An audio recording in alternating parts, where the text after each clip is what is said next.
Coming!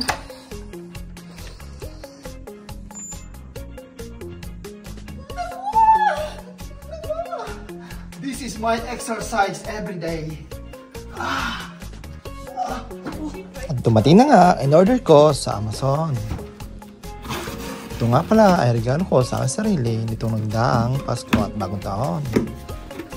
Kaya naman, dali-dali ko na itong binuksan dahil hindi na ako makapaghintay. Yahoo!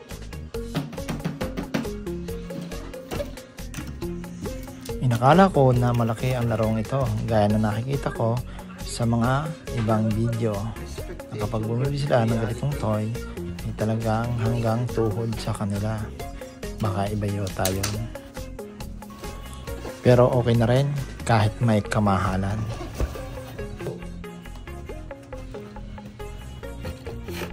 We're gonna see it.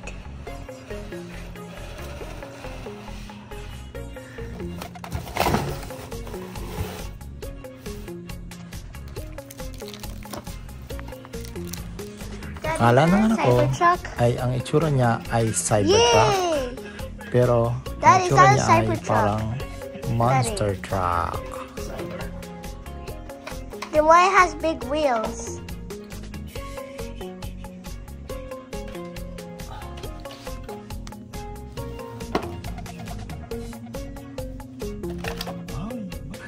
Matapos ko nga mabuksan, ay charge ko na rin ang battery. Hindi ko na ibinidyo ang pag-charge ng battery para maumpisa na naming laruin.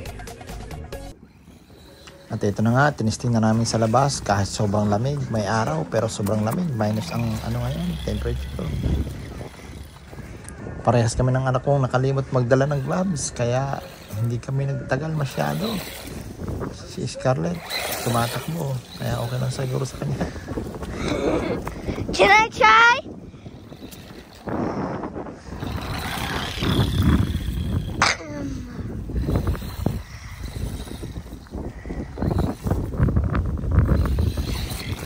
Can I try, Daddy?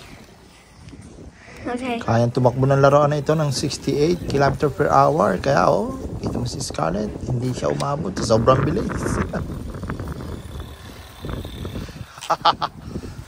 It's so cold. Stop! Stop! Stop! Stop! Don't go in the road.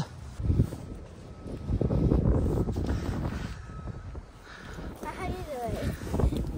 What's this one, Daddy? Grabe ang lakas pa ng hangin. Kaya napakalamig. Tunay naman. Kundi lang.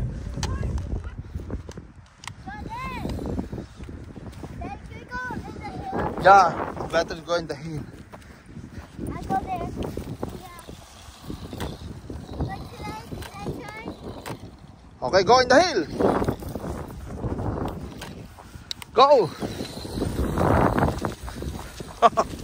So fast. Very fast. So cold. Woo. Oh! Tumaob. Wait, where's the other piece?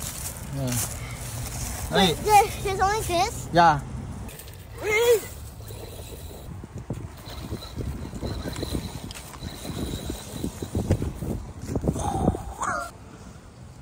Partida pa akyat.